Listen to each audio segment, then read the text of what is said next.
Lévitique 27, 28. Lévitique chapitre 27, verset 28, nous lisons au nom de Jésus-Christ.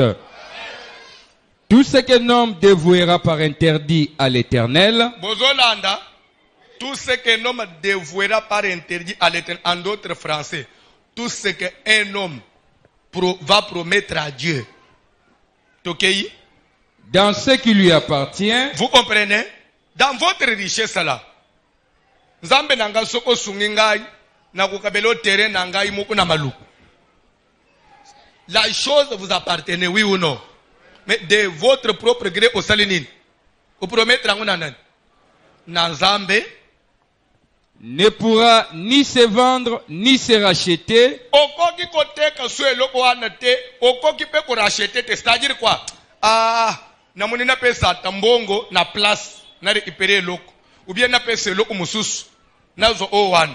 Ça ne peut être échangé, ça ne peut être vendu, même pas être racheté. Il faut pesa nga mubimba ndengo lobak. Koyo omona valeur na musima ya oso la quitter. Bon na kelo pesa basala nzamba osala na ngunini. Miye bona teka ka ane yela bango mbongo. Yonde ozo ede bango. Kelo utika mubimba ndengo lobak. Et je vous ajoute un élément. Je peux compléter? Nde omona moana la fille unique de Jephthé à Koufa. Parce que la fille unique Jephthé avait fait un vœu interdit. Seigneur, soko kozala nangai na bitumba nazoken. Ekolongi singai likole ya les fils d'Amon. À mon heureux retour, na yena succès na victoire. Tout ce qui sortira de porte de ma maison na yambu. Na kobonzele yo yambu. Je vais te les consacrer. C'est le français qu'il a utilisé. Et après, na utumbelo angumbek. Na consacrer yango, na utumbelo mbek. Quand quelque chose est déjà consacré, quand vous promettez à Dieu quelque chose, la chose devient sacrée. Et ce qui est sacré, ce n'est pas toi qui as le pouvoir de décharger quelque chose de sacré. Automatiquement, la chose devient un interdit. One est la première catégorie. Il y a interdit. On utilise, ça ne va pas brûler. Mais c'est un interdit réutilisable.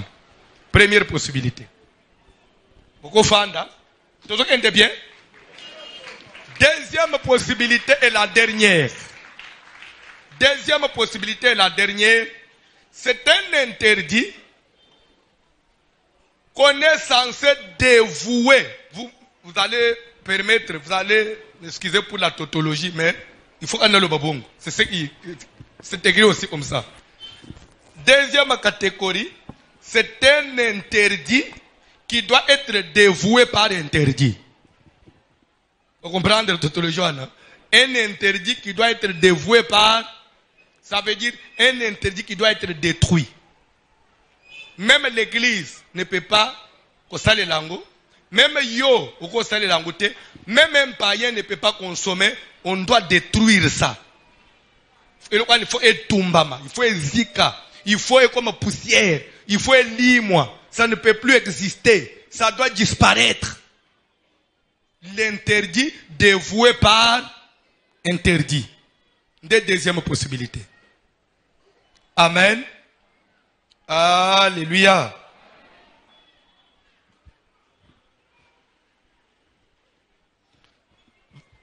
Lévitique 27, 29. C'est sérieux. Aucune personne dévouée par interdit. Vous comprenez, une personne peut être un interdit? Hein? Oui. Aucune personne dévouée par interdit ne pourra être rachetée. Ne pourra être rachetée. Mais comment il doit finir? Elle sera mise à mort. C'est comme ça que la fille de Jephthé devait être mise à. Malgré la richesse de Jephthé, il ne pouvait pas le racheter. Parce que la Bible était contre.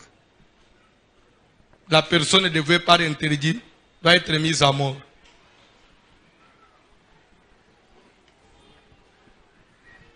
Batu ekila bazalaka. O il faut to tumba to boma. Alanda ma tête. Là ba tout to tumba bango na pourquoi avant prier ici. Amo miki me lava. Bongisa mbangu déjà. Même un serviteur dévoué par interdit doit être brûlé. Dole to tumba mutumba ona sima. Nakata to nakob.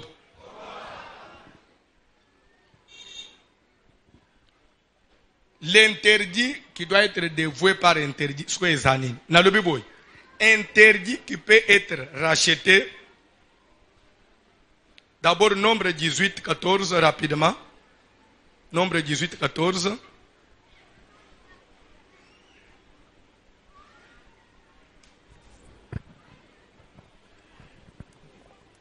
Tout ce qui sera dévoué par interdit en Israël sera pour toi.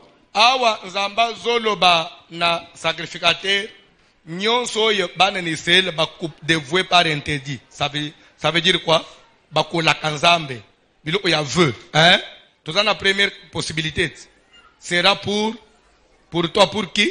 Les sacrificateurs. C'est-à-dire ça va rentrer dans le trésor de Dieu. Quand les alliés, les biens promis à Dieu. Les biens oya veut.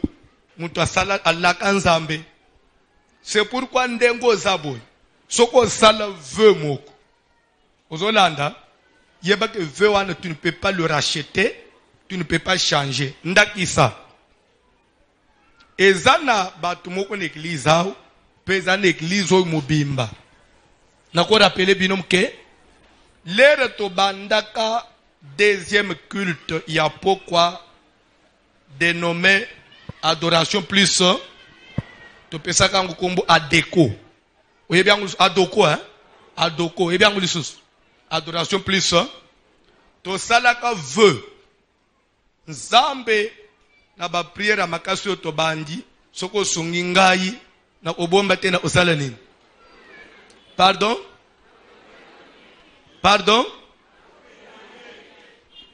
makambo boni nzamba salela yo témoigner te. C'est un problème. Il n'y a pas une autre voie. Il n'y a pas une repentance à faire. Il n'y a pas une réparation. On doit témoigner. Et quand le pape te que bon gana soit de kwango, même prière tozo sala ya mercredi vendredi. Et ça adoration plus au combat. Ça rentre toujours dans le même cadre. Ce qui nous amba sungio, il faut salani. Amen. Nana lingi nzamba sunga kaye na misalo na ba priero. Na zoto na nana lingi nzamba sunga kaye. OK, nana lingi nzamba sunga yete. J'ai dit OK, nous allons comme ça. Soko tomboli musapité. Hein? Qui nous dit mon consent. C'est que devant Dieu, yo le nzamba sunga kayote. Je suis sérieux. I'm not playing. Je suis sérieux. Nazo bandel. Keba. Nana lingi na ba prière ya makasi ma asoto zoto nzamba sunga kayete. Nzamba sunga kayete. Pardon? Aza? OK, nana lingi nzamba sunga kaye. Mutinyoso. Condition ce que za soko lingi nzamba sunga yo. Alliance bisoto sala na nzambe ke soka sunga bisoto ko témoigner. Êtes-vous d'accord au témoignage? Si tu ne veux pas témoigner, tu peux saper nzambe atika yo fan.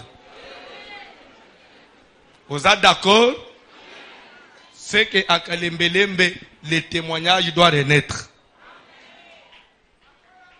Déjà à partir de ce vendredi, dimanche, tu faut payer le luxe ya. Nzambe omoni lobo onanzambe témoignage nzambe. Parce que nzambe muto tindika abisote. Nebite suki ngungini na suwa kabiso na loyenge tangwana. Tuwelela ako salam. Tozali obligé. Zamba pambula yo. Zamba pambula yo. Quand on ne le fait pas, c'est un interdit. Et quand on ne respecte pas un vœu, toi, c'est que tu n'as pas honoré l'interdit. toi aussi la personne, vous devenez l'interdit. Et Dieu va te détruire.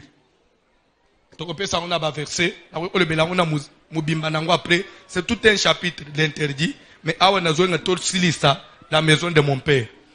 Deuxième catégorie, première catégorie, interdit qu'on peut utiliser. Et où provenance là. Interdit qu'on peut utiliser dans Nzambe. Provenance là. Pardon? Ezali eloko nyoso mwana na Nzamba la kanzambe, eloko nyoso ba consacra na Nzambe. Nda isa. Tous les matériels, les ustensiles, les biens de l'église sont les biens sacrés, c'est des interdits. Mwana na Nzambe mu utaza ana droit ya atapa nyendenge za boy. Et c'est pasuki oya utala panyo ye baby boy. Msana me mango kaka na banda uchela atapu bela na lupango. Tu n'as pas droit de prendre ça. Soko mema yangu vous êtes maudit. Et l'eau l'église ba mizuela kate sans que on ait déchargé ça. Ozanango besoin ya utana na pasteur yebisaye papa na ozeloko à la prière à décharger. Alongo langu bien sacré après appréciation. Soko mizueli omu c'est baby na mona kangu libanda ya l'église ezo pole lambulu. Ato moni tapi na biso ezo pole lambulu libande za ya yote tike pole la place wa. Soko lingwa mema senga to décharger. Ça rentre dans les chapitres que d'ici là je vais développer. Le respect des choses sacrées. C'est les chapitres qui viennent d'ici là. Si Jésus ne revient pas. Amen. Alors, deuxième catégorie, l'origine, il y a interdit dévoué par interdit. Ça veut dire quoi? C'est cette nature-là. Il y a deuxième interdit. Deuxième interdit, c'est tout bien ou une personne ou un animal ou quelque chose qui avait été consacré au diable. Quelque chose qui avait été dédié au démon. Quelque chose qui avait été consacré à Satan. C'est de l'interdit dévoué par interdit. Cela ne peut être réutilisé. Ça doit être consumé par le feu. Voilà, on bien. Toujours opposant. Nazo pe cet exemple à liboso nde Matthieu to monaki hier. Deutéronome 13 à partir du 12e verset. L'Éternel parla à Moïse et dit: lorsque vous entendrez sur une des villes que l'Éternel vous a donné en possession, que des hommes pervers sont sortis du milieu de toi, qu'ils ont séduit les habitants de la ville, en leur disant, allons après d'autres dieux, boko luka bo examiner bo landela. Si la chose est vraie, si l'infraction est établie, si l'abomination est consommée, c'est que, aux Hollandais, cette ville doit être dévouée par interdit, y compris ses habitants. Vous détruirez même les animaux, tous ceux qui se trouvent dans cette ville. Vous ne pouvez faire échapper rien. Elingi olobanin. Nzamba zolo boboy. Azo yepsa Moïse. Yepsa bana ni sere ndenge bozo tambula boy. Ce qui boyo is soupçon. Boyo murmure. Que une ville, un village, un quartier. Onga inzambe na pesibino na be komi yabino. Et que quartier wana batu ya mubulu babimi kuna ba séduire bavangi ya quartier wana ke bakende basambela banzambe mususu basimba bakisi basala ba pratique ba science occulte bakota na ba divinité étrangère soki eloko abongo esalemi ville wana ekomi interdite ville wana il faut être dévoué par il faut botumba yango na bavangi ya ville na biloko nyonso ya ville wana. Rien ne peut être utilisé.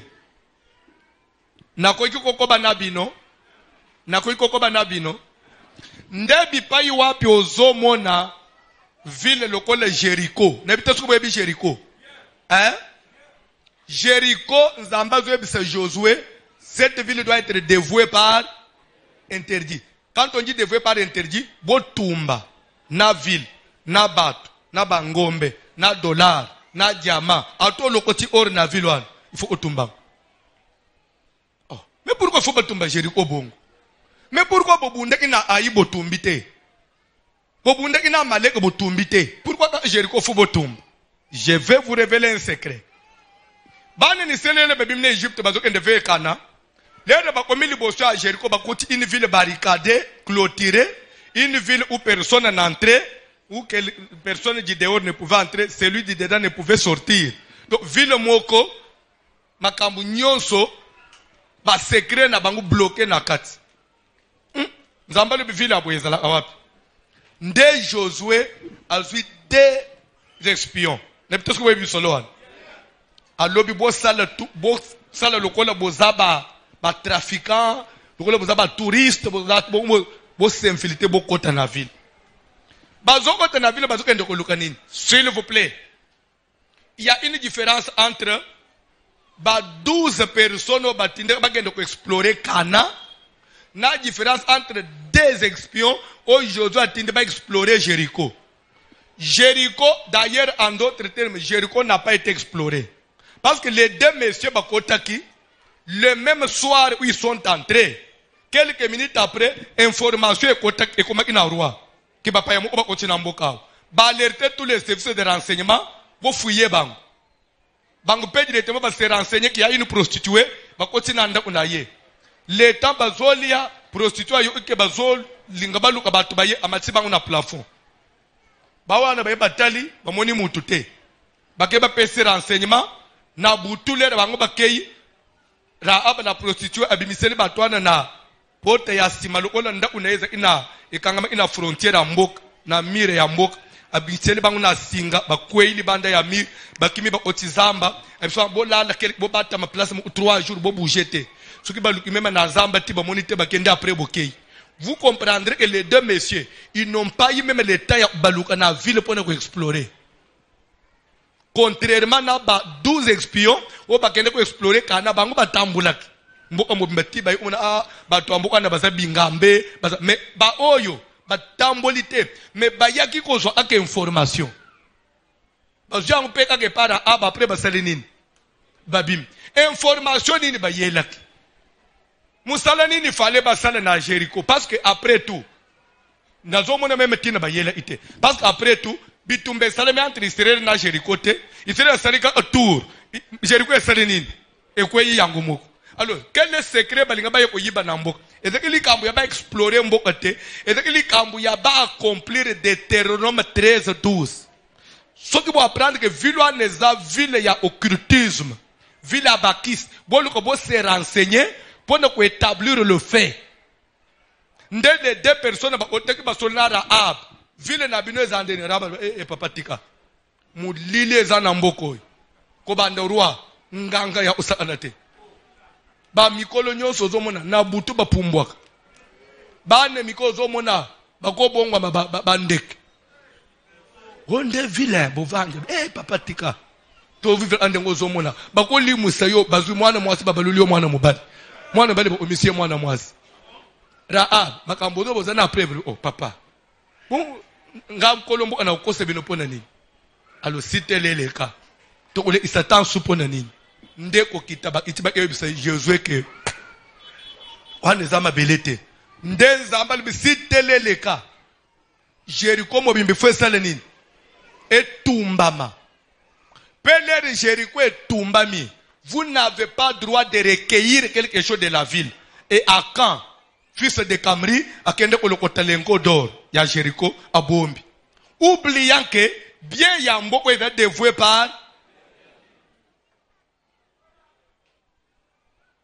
Tokoki Kokoba, l'interdit, quand vous brûlez la ville, d'après Deutéronome 13:12, Bible dit que vous passerez la ville na moto.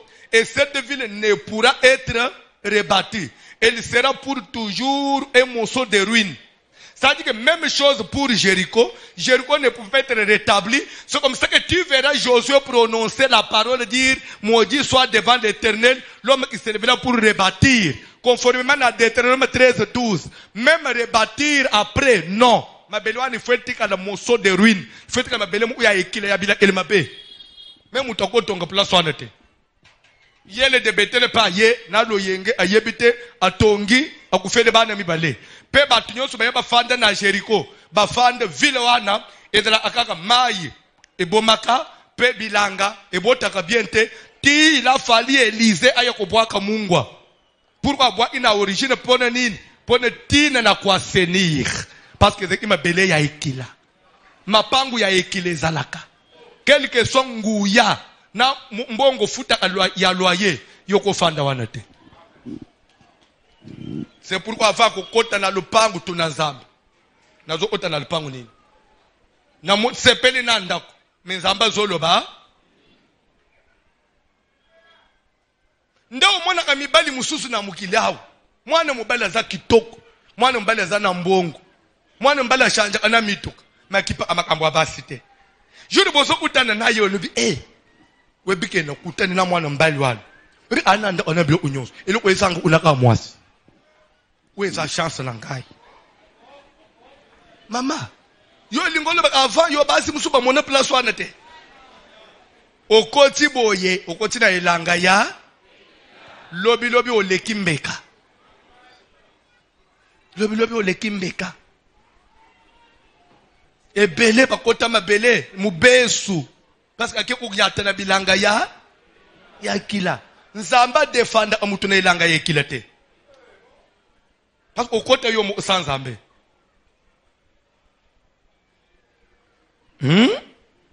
nde omoni nzamba zo Abraham papa na bino amikomisie loko ya ikila na mboka na ye il serve d'autres dieux yoko fanda wote sort de cette maison.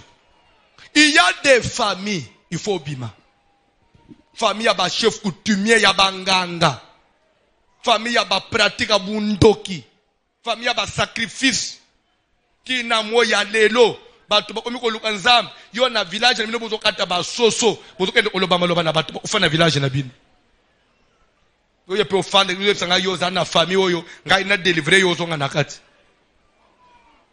sort de la maison parce que ezali mabele ya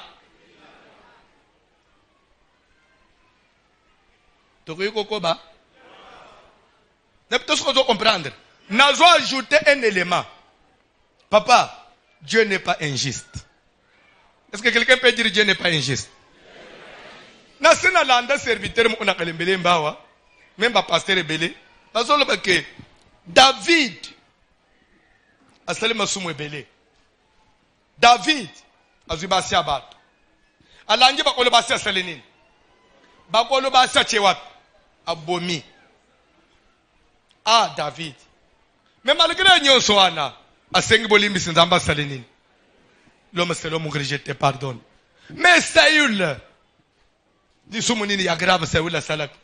Saül kende na ville wana, bome bilo onyos, après ya ope sanga rapport, Saül pe agia bome bilo onyos, mabi iska au roi ya mboka, aya koti na ye, na Israël, na ba quelques ngombe, na po au prophète aya lobi, boni kote okenda ate nzamba mitelisi tuka so nzamba lobi akosaka te to bomi bato leta bazonto to bomi bato kana sima mais ka vie okomi na ferme ya bangombe na nda abe écoute na bosana kipe ko yebisa yo moni kote to kende to moneke rasemo ya bangombe biso to na bangombe na Israël te ndene bitozo atara soyo to epe oboko langu na Israël to bando obondela nzambe bangombe amafuta.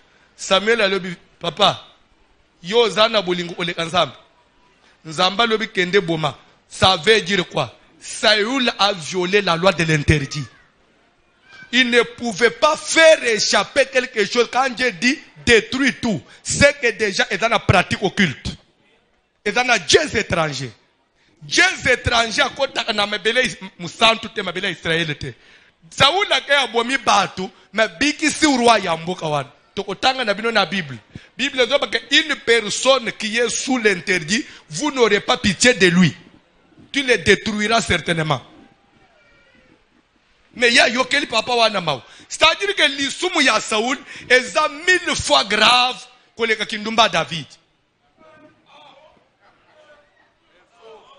Parce que lui, il n'a pas respecté l'interdit. Il a voulu opposer Dieu à Dieu Moussous. Mais quant à David, Dieu a compris, ça peut être une faiblesse de l'homme. Mais celui-ci, il a voulu affronter des dieux.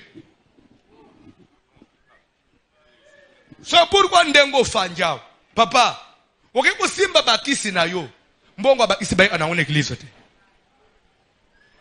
C'est pourquoi Ndengo bisa basali na nzambe, Ndengo to Fanjao, à venir à musala nzambe zamulayi. Omoni lokoso ya kolia ba mbongo oyo bengami nano na tangwa uliete. Le diable peut s'infiltrer. À côté de mutu mususu, aye biswe même ate vi na ye biente. Menzo anda utina mbongo ya bakisi. Aye pesi o sambele rangai. Osambele oke olie omibomi. Ba mbongo mona na bambuko banjimia. Il faut yeba azuyango wapi. On peut te piéger avec l'argent de l'interdit. C'est un service offrande nanga ya rachat yango. Mais ya wapi de l'interdit. Ozui ndeli wape yanda unayo. Ministère pe ekangami. Nakata to nakopa. Ndeti na wapi mbongo ya nzambe na lingaka kolela ngu derrière le panier. Mondeka na telemia. Mondeka na telemia. Entre ngai na bino nini yana katikati. Entre ngai na bino nini zana katikati. Ce panier constitue un hôtel. Et l'hôtel est sacré. Quand vous venez avec vos offrandes, vous passez par l'hôtel. Ce qui est aussi, que ça interdit au milobel, au lingo bomanga, au miko, au bombi, au lingo, au pigeon interdit. L'État est au tel colonne à hôtel. Moi, je suis épargné parce que n'a lié na guichet officiel. J'ai la protection de Dieu. J'ai l'humilité. N'allez derrière un guichet officiel. Et ça, le na salé le musala ndenga to yokana ufutanga $400. Na sali na 6. Ole ufutanga $400 ozumbongo ya magie au pesinga. Et ko sala nga elo côté parce que j'ai travaillé. Et ça guichet officiel.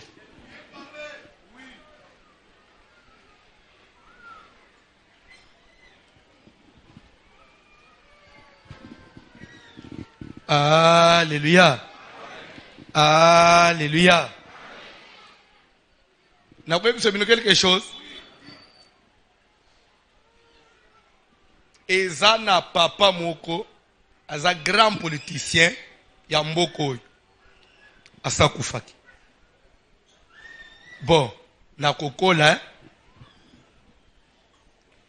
Bon, tozaki nanu penza, ba pasteur te tozaki nanu ba fidèle.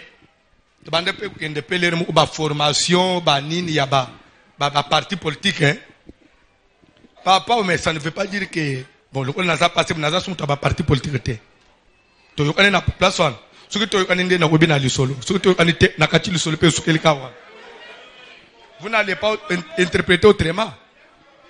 Vous promettez-moi que vous n'allez pas interpréter autrement. Promis? Maman, c'est promis? Devant Dieu? Attends le bino oui te.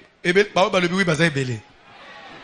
Papa wana les réseaux formés en politique.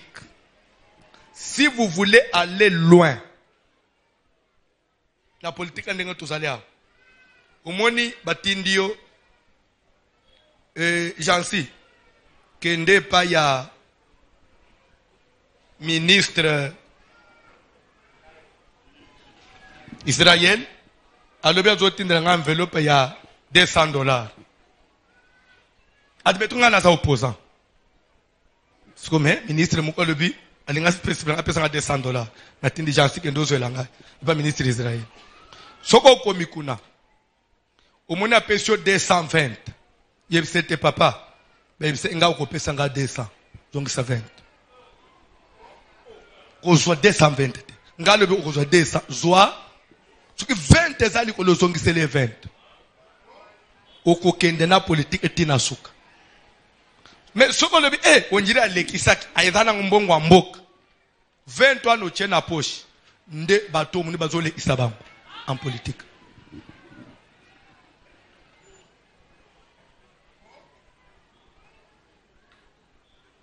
Pardon.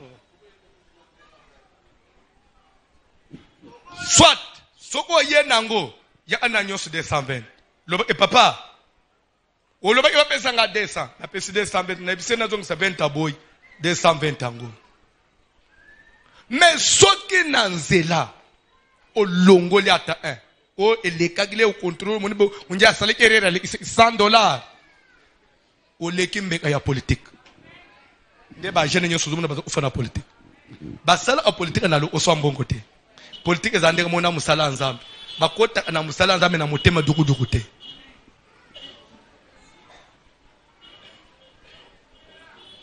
muni batu nyoso muni bafanja webi etadama na bango te me bazomona kaka banjimi ba yeli nzambe bazawo ba pe ba ye kende ko panza bango kende ko meka bango François pe alekisi afanja bamuso bazana balko azotala ngabo mais lere biso tozo yamba bango to yambi banani bomo yezawane liwe zawane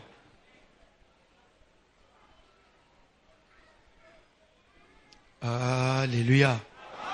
Et pour finir, na yekola makambo ebele pa ba mikolo. Apanda ba isele bisobo. Soko fangi na milia ba mikolo net ba politicien. Omona zata nelo na mabu soit kana na ye, soit chapeau na ye, soit moi elo one na mabu pa église kwei. Kozwele yete.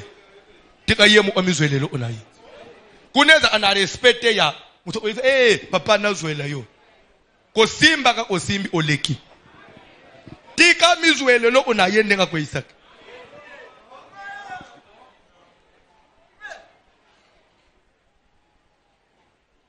Nakangi parenthèse. Et c'est ça la vie. L'interdit. Tokoko balobi. Totelemi likolo tokoko balobi.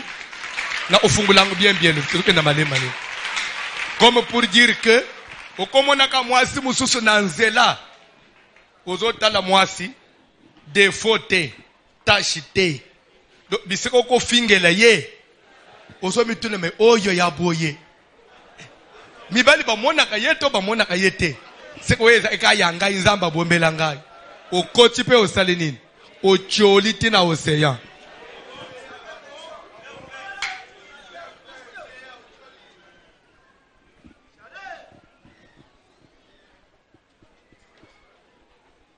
Et pour ton information, va demander na ba mikolo bakoyebisa yo.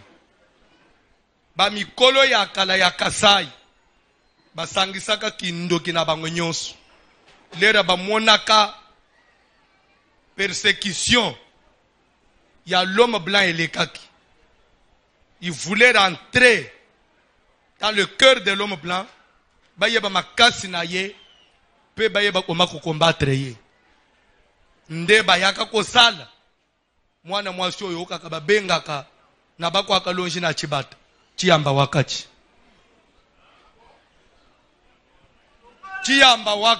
bazoba chiyamba wakati wajandamuna c'est-à-dire que ujandamuna c'est-à-dire c'est métamorphosé mwasi wana zaiko bongwana ako lere mo akobima mundele ya Suisse.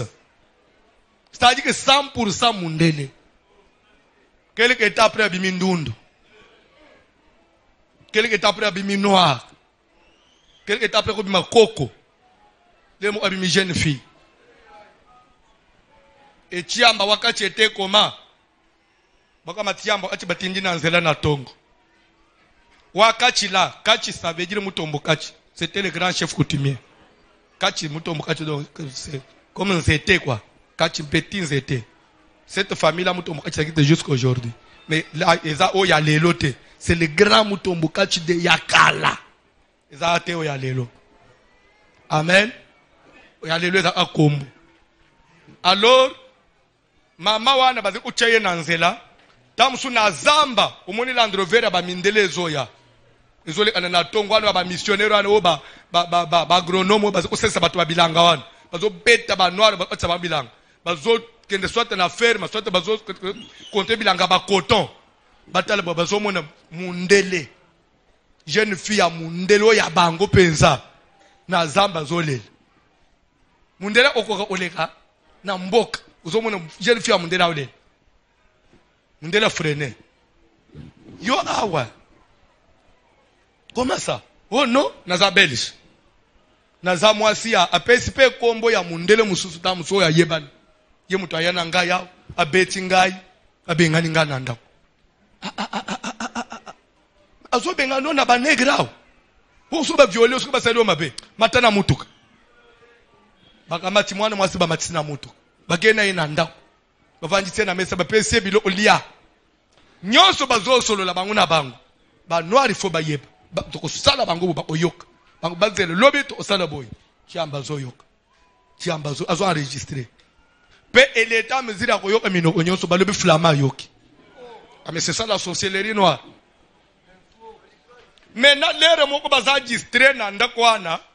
Baba luka boy batali na mesa place mwasi ya mundela fande kwana.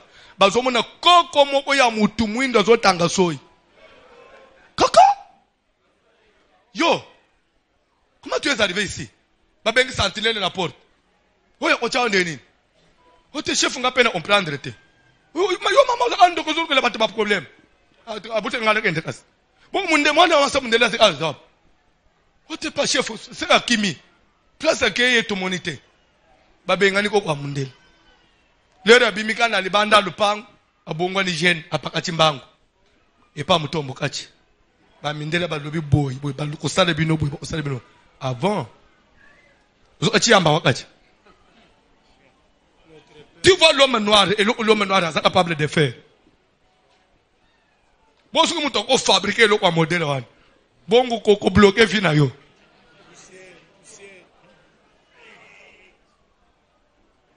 Mutu mwindo bozo abatu na biso abakoko ya kalawan. Parce que bato mas blague te.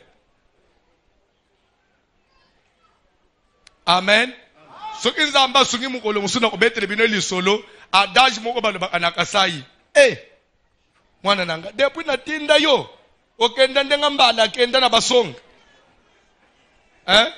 Muyila mbala ku basonga. Qui était mbala? Mais depuis kenda basonga tilelo azonga te. Toko so langu mukolo mususu. Bayembi kantik. Bayembi kantik.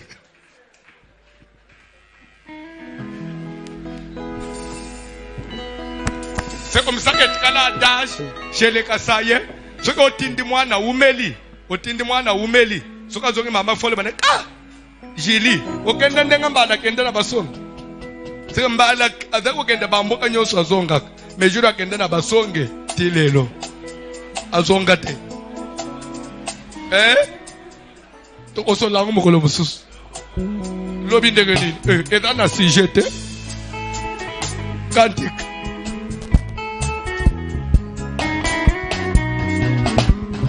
Oh na semboli ese Isona na ngomba Esikalo Ikona maekonta Yebana semboli ese Isona na ngomba Esikalo Ikona maekonta Yeban zamboyo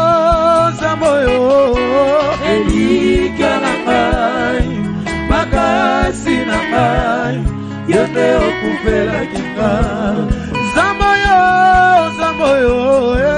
Elika na ngai Yahweh Makasi na ngai Yone okupela kinga Yema zamboyo Elika na ngai Yahweh Makasi na ngai Yone okupela kinga Nakutia Yese kutana na Elikia nanga Olo kasi nanga Yawe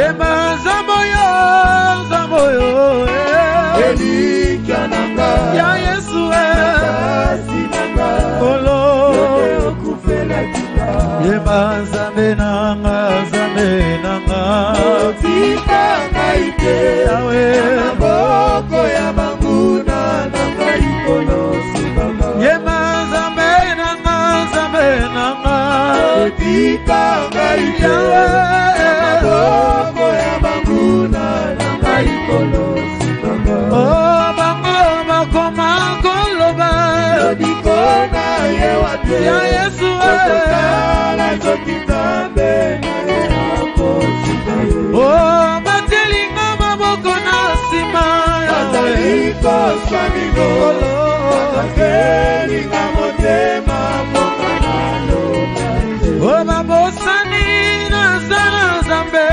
Osukina, Kokama, Yahweh, Osikorina, Maya, Telemaka, Oh, Yesu, Telema, Telema, Yahweh, Telemayo, Sana, Ya, Ya, Telema, Baguna, Nanga, Bakufa, Oh, Yesu, Telema, Telema, Yahweh, Telemayo, Sana, Yahweh, Telema, Baguna, Nanga, Bakufa, Elombe, Telema, Telema, Yahweh, Telemayo, Sana, Telema, Telema, Baguna, Telema, Bakufa, Oh, Zamenanga, Zamenanga, Tika Naite.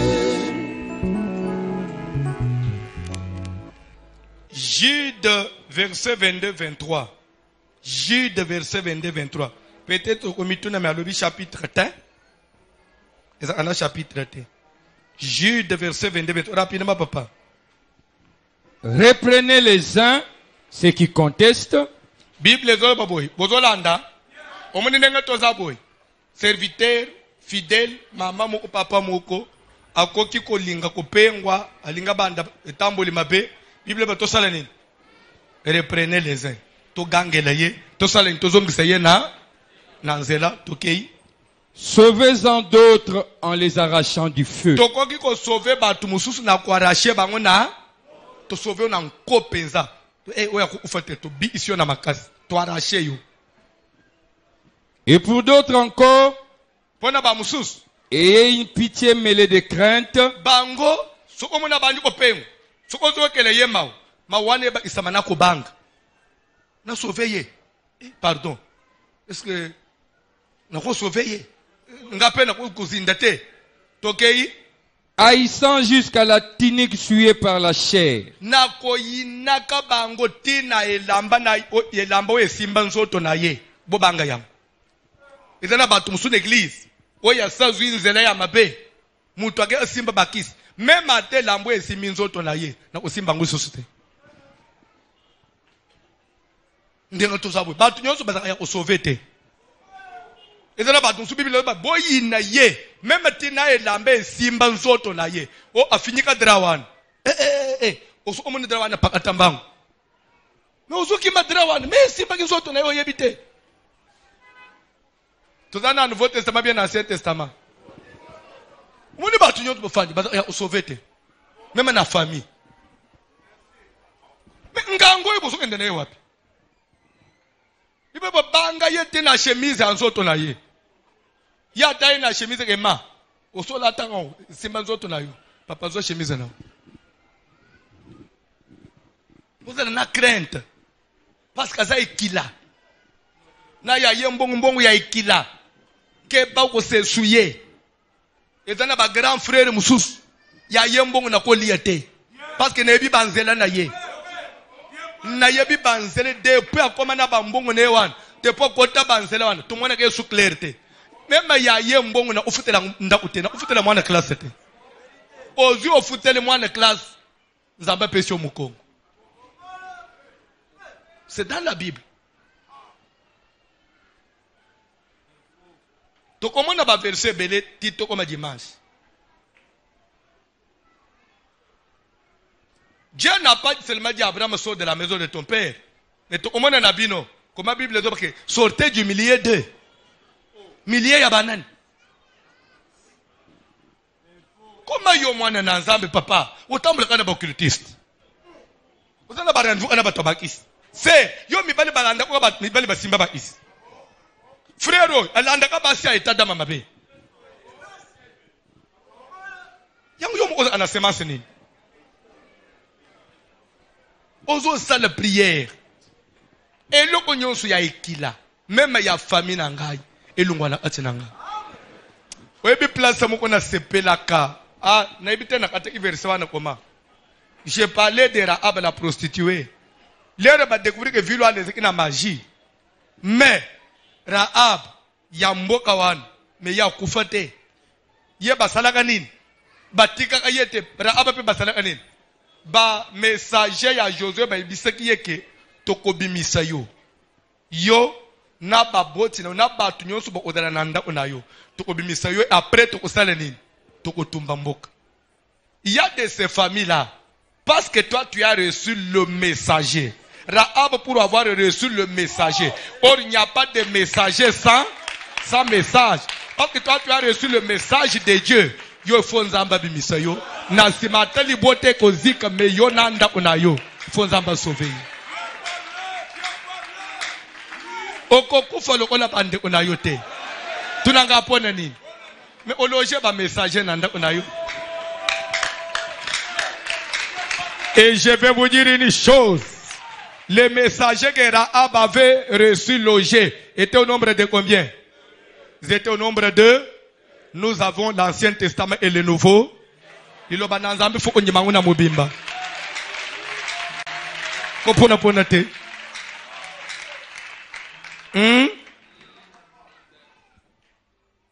Pour avoir reçu la parole, pour avoir accepté Jésus, pour avoir reçu le message et un messager de Josué. Ce soir, je suis un messager de Josué.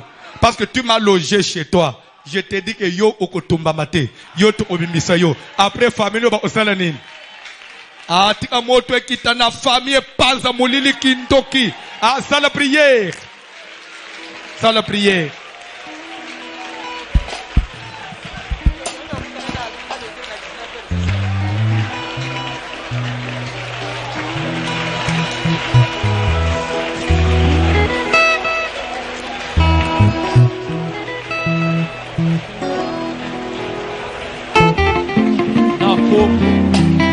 Au nom de Jésus, au nom de Jésus, nazomele la moto na nzambe kita, nazokende kotelemela, nyonso molulu, nyonso kindoki ya famille, nyonso kindoki ya famille, nyonso ya kutima, nyonso sorcellerie, ya libota na ngai, oyo ezotelema, oyo ezotambola na ngai, oyo ezokanganga, moto ekita, ekende kokweyisa, ekende kopanza, ekende kodétruire le feu.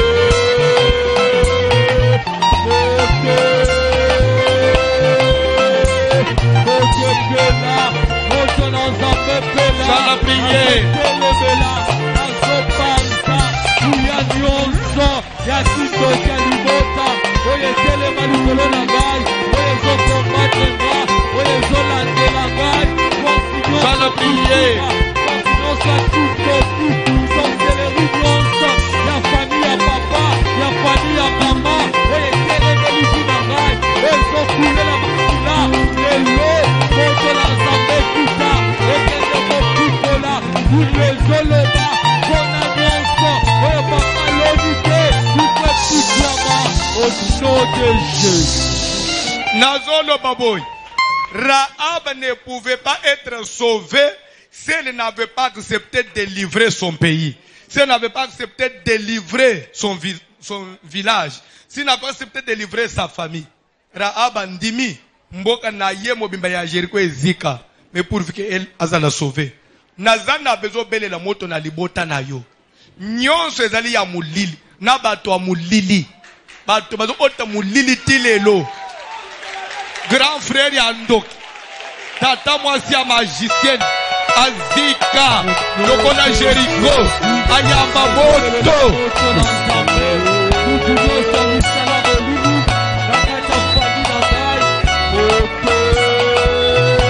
Sana prier.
Jésus, le feu de Dieu, le feu de Dieu.